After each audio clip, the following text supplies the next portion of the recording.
Assalamualaikum warahmatullahi wabarakatuh. Kami dari kelompok pertama akan mempresentasikan tentang pengantar fikih jinayah. Saya Ilham Khairul Fakhri dan teman saya Maulidah Rahma Zamzami dan Muhammad Liwaudin. Pengertian fikih jinayah. Menurut etimologis, jinayah berasal dari kata jana yajuni yang berarti berbuat dosa.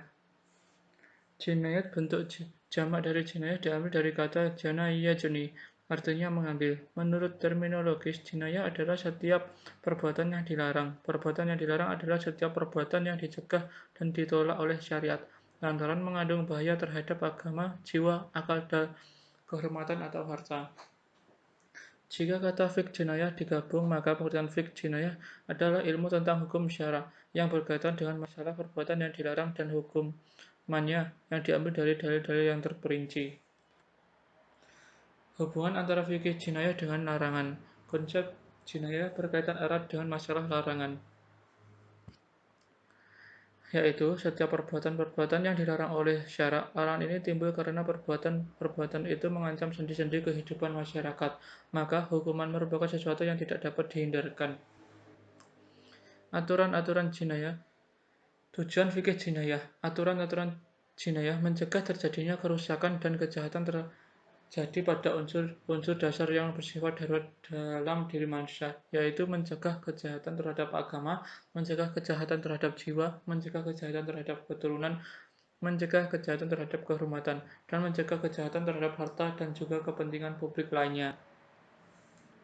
Prospek dan kontribusi fikih jinayah terhadap hukum nasional. Para perumus bangsa, the founding fathers, kita sudah merencanakan untuk diberlakukan syariat Islam di Indonesia, namun dengan mendasarkan pada pluralitas penduduk di Indonesia, rencana itu tidak terwujud dan kemudian menjadikan Pancasila sebagai dasar negara Indonesia. Meskipun usaha menjadikan hukum Islam sebagai sumber dasar nasional tidak berhasil pada waktu itu, akan tetapi pada perkembangan selanjutnya berbagai upaya dilakukan oleh para pemimpin dan pemikir Islam untuk menjadikan hukum Islam sebagai salah satu sumber hukum dalam pembangunan hukum nasional. Dalam hal ini, hukum Islam banyak memberi kontribusi yang berarti bagi pembangunan hukum nasional. Beberapa contoh mengenai hal ini disebutkan seperti dalam pembuatan Undang-Undang Perkawinan, Undang-Undang Nomor 1 Tahun 1974, Undang-Undang Pokok Kekuasaan Kehakiman, Undang-Undang Nomor 14 Tahun 1970 yang dilanjutkan dengan berlakuannya Undang-Undang Peradilan Agama, Undang-Undang Nomor 7 Tahun 1989.